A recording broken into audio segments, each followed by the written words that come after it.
En réalité, il n'était pas poursuivi par la Cour pénale internationale.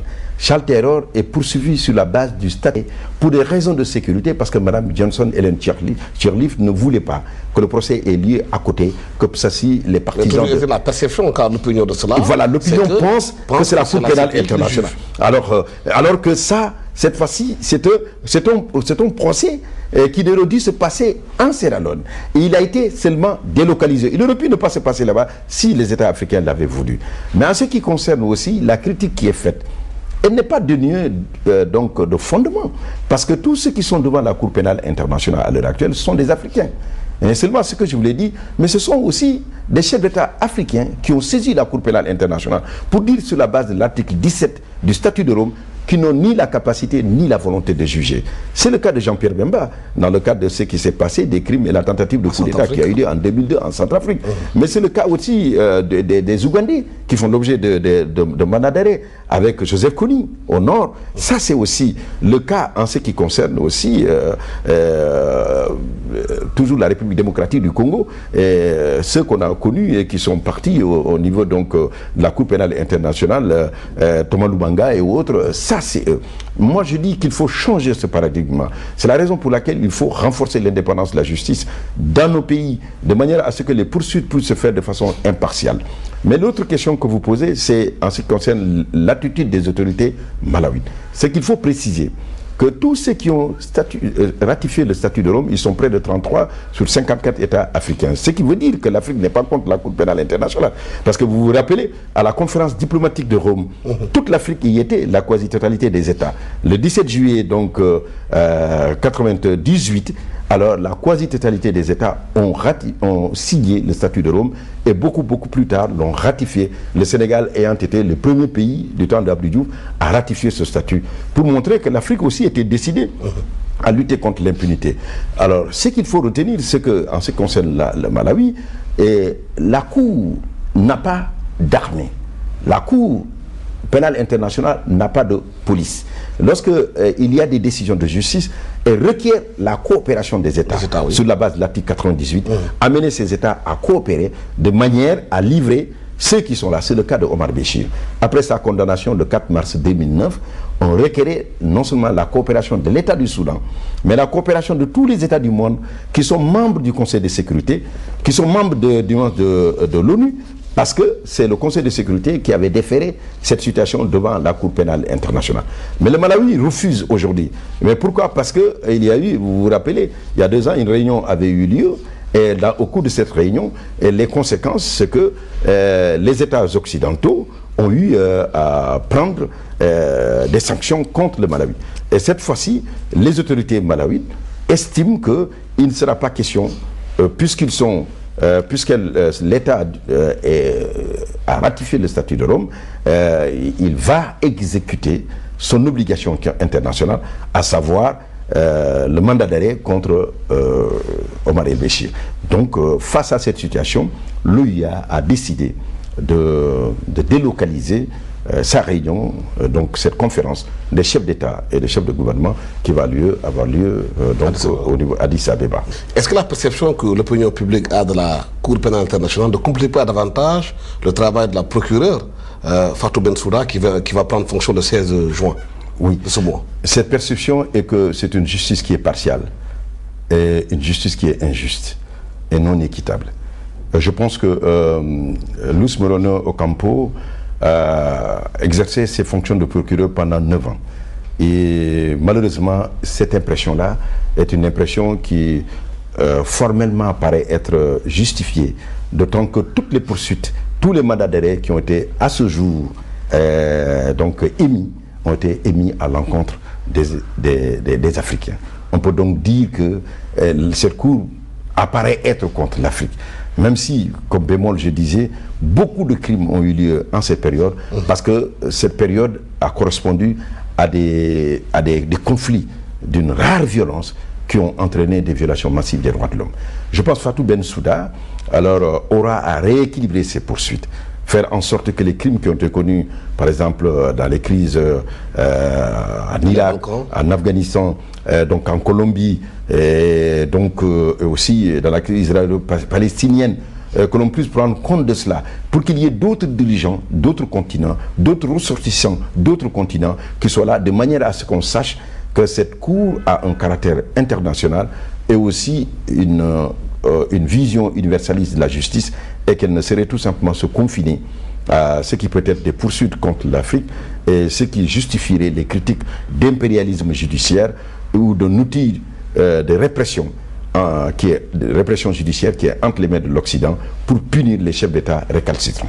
Aujourd'hui, au Sénégal, c'est l'affaire Hissène Habré. Jusqu'à présent, on en parle. Les nouvelles autorités ont mis en place un comité pour réfléchir encore comment gérer ce dossier. Est-ce qu'un jour, on va connaître un procès dans cette affaire Habré?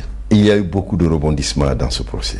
Vous savez, ça fait maintenant un peu plus de 20 ans depuis que Hissène Habré a quitté le pouvoir et qu'il est réfugié au Sénégal, que les victimes attendent que justice soit rendue. Et il avait gouverné son pays d'une main de maître de 1982 à décembre 1990, où il s'est réfugié au Sénégal. Depuis lors, beaucoup de rebondissements ont eu lieu.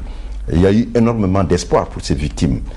Lorsque la plainte a été déposée le 25 janvier 2000, et que le 3 février 2000, Hissène Habré avait été inculpé. Mais depuis lors, la justice sénégalaise s'est déclarée incompétente.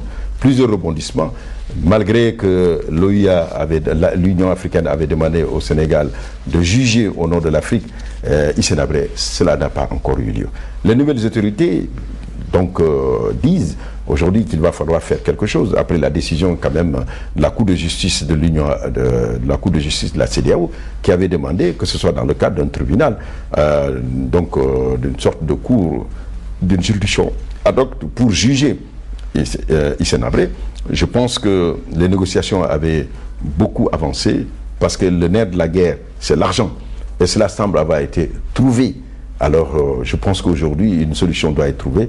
Sinon, le Sénégal va être contraint d'extrader Hissène Habré parce que la Belgique a encore formulé de nouvelles demandes d'extradition pour qu'il soit jugé, parce que parmi ces victimes, il y a aussi les Tchadiens qui ont la double nationalité, qui sont belges, et la Belgique ne veut pas laisser en se disant que des concitoyens, des ressortissants belges ont été victimes de violences, ont été victimes de crimes, et que justice leur soit rendue. Je pense qu'il faut trouver ces solutions le plus rapidement pour que, au moins, que l'exemple soit donné, que l'Afrique peut juger ici même, en Afrique et non plus dans l'Occident. Oui, mais est-ce que les moyens ont été trouvés pour gérer ce procès-là? Oui, les moyens avaient été trouvés. Les moyens avaient été trouvés avant que Abdoulaye Wade ne prenne une décision à l'époque pour remettre en question le jugement d'Hissène Habré. Je pense qu'il faut revoir tout ça sans passion, mais avec aujourd'hui un engagement d'aller très vite parce que le temps a passé. Beaucoup de victimes sont en train de mourir. Les preuves sont en train de se dépérir. Et les témoins sont aussi en train de mourir. Bientôt, il n'y aura plus personne de témoins ou de victimes directes si ce procès devait s'organiser un jour. Nous sommes au Sénégal, restons-y. L'actualité au Sénégal, c'est les audits de 2008 qui ont été déclassifiés par les autorités, qui ont décidé de faire des poursuites, de les transmettre à la justice. Aujourd'hui, il y a beaucoup de débats autour de cela, des convocations des anciens directeurs de régime. L'opinion sénégalaise attend beaucoup de ces audits parce qu'ils estiment peut-être qu'il y a l'argent du contribuable sénégalais qui aurait été dilapidé. Oui, mais je pense que plus que jamais, les Sénégalais sont en colère face à une situation de gestion calamiteuse de leurs biens. Et il y a une exigence de justice. Et cette exigence de justice, c'est que ceux qui ont eu à commettre des crimes économiques, qu'ils rendent compte. Mais ce que je peux dire, cela ne doit pas se faire en violant les principes, règles et procédures que la loi a prévues. Il faudrait que cela se fasse dans les règles de l'art. Les audits doivent être faits de façon pas sélective. Il ne faudrait pas qu'il y ait une sélectivité, mais il faudrait le faire que tous ceux qui ont eu à gérer l'argent public, s'ils ont eu à commettre des malversations, qu'ils rendent compte lorsque des preuves sont établies et que la justice a eu à prendre une décision et qu'il restitue cet argent au peuple qui en a aujourd'hui beaucoup besoin, parce que la crise est très profonde. Beaucoup de Sénégalais ne mangent pas à leur faim. Beaucoup de Sénégalais sont confrontés aux difficultés les plus élémentaires de la vie. Et il est important qu'à partir de maintenant, que la nouvelle gouvernance qui commence soit éthique et vertueuse et que tout le monde soit concerné depuis le plus haut sommet, depuis la présidence, puisque le président Macky lui-même le dit, qu'il y ait un respect des biens publics et qu'il y ait aussi un respect de tout ce qui concerne les ressources de l'État et qu'il soit entre les mains de ceux qui doivent le gérer de manière équitable, de manière qui corresponde à ce que la loi a prévu, parce que cela est important. Sinon, nous allons nous retrouver dans la même situation, et la crise étant de plus en plus profonde en Occident, là où nous allons chercher des ressources, l'Occident n'ayant plus les moyens de faire face à ses propres problèmes, cela voudrait dire que nous-mêmes nous serons davantage dans des situations où nous ne pourrons plus faire appel à l'aide extérieure. Alors le peu de ressources dont nous disposons, il faut les gérer de façon vertueuse. Et ceux qui s'en prendront à ces ressources et les détourneront à leur profit personnel, si leurs faits sont établis par la justice, qu'ils rendent compte à cette justice qui est la seule compétente pour poursuivre et pour condamner. Mais justement, l'inquiétude des Sénégalais, c'est qu'il y a beaucoup d'argent. Les autorités disent qu'il y a beaucoup d'argent qui a été planqué à l'extérieur. Aujourd'hui, est-ce que la solution, c'est de condamner ceux-là qui ont pris l'argent ou de négocier avec eux pour qu'ils rapatrient l'argent? Moi, je pense que d'abord, la première des choses, aujourd'hui, dans la moralisation de la vie internationale, les Nations Unies ont pris conscience qu'on ne peut pas engager des programmes de développement à l'échelle planétaire si on n'essaye pas de mettre des principes vertueux. C'est la raison pour laquelle, au sein du système des Nations Unies, il y a une convention contre la corruption. Et l'Afrique aussi a élaboré une telle convention pour lutter contre la corruption, parce que tous les projets de développement tombent à l'eau du fait des effets néfastes et son impact social, du fait des effets néfastes de la corruption et son impact social sur les populations. Aujourd'hui, plus que jamais, je pense qu'au sein du système des Nations Unies, ils doivent pouvoir donc mettre toutes les ressources à la disposition des États dont les ressources ont été pillées, pour que l'aide judiciaire permette de situer ces montants-là et de récupérer ces montants. Évidemment, d'autres ont estimé, vous voyez, la Tunisie est en train de négocier avec la Suisse, les procédures pouvant être longues, pour qu'il y ait une restitution des biens qui ont été identifiés. Parce qu'il y a deux types de problèmes auxquels on est confronté à l'heure actuelle. Établir la réalité des détournements qui sont là, maintenant situer les lieux où cet argent se situe, et ensuite maintenant avoir l'aval de ces autorités pour pouvoir répartir. Est-ce que ça va prendre tellement de temps que nos nouvelles autorités n'auront même pas le temps de récupérer cet argent? Oui, il y aura beaucoup de problèmes, mais on peut régler le problème autrement. Comment? Avant que l'argent ne rentre. Mais déjà, ceux qui ont été commis et reconnus coupables d'avoir commis ces forfaits-là, alors qu'ils rendent compte à la justice. Et déjà, cela permettra de lutter contre l'impunité, et cela va prévenir d'autres actes. Et cela va faire en sorte que ceux qui sont disposés ou ceux qui sont portés à vouloir donc commettre de tels forfaits, qu'ils se rendent compte que leurs actes ne seront pas impunis. Mais pourtant, ces gens, on ne peut pas compter à les mettre en prison, parce qu'ils peuvent aller en prison et continuer à jouir de leur argent quand ils sortiront. Oui, mais à la seule différence que généralement, quand il y a une décision, il y a deux types de sanctions qui sont là. La sanction pénale, qui est une peine privative de liberté, mais il y a aussi la sanction de confiscation des biens, alors qui permet au trésor public d'aller requérir partout où besoin s'en faut pour mettre la main sur ces fonds. Mais est-ce qu'aujourd'hui la mise en place de la Cour contre la répression de l'enrichissement illicite est venue à bon escient ou pas? Et moi, à mon avis, elle a existé. Elle a été une initiative du président Abdou Diouf. À l'époque, des poursuites ont été donc engagées contre certaines personnes, pas beaucoup de personnes. Après, la Cour est tombée en désuétude. Pendant les 12 ans de Wade, qui avait promis à la même période, en l'an 2000, les audits. Alors, pour tout le monde. Alors, c'est pour ça. D'ailleurs, on s'étonne que ces audits n'aient pas abouti. Alors, j'ai entendu dire qu'il fallait auditer depuis 1960 à ce jour. Cela n'est pas pertinent de le dire. Parce que lui, il avait, en 2000, il avait carte blanche. Il avait le mandat du peuple sénégalais pour auditer les 40 ans de régime socialiste. Il ne l'a pas fait. Et pourquoi?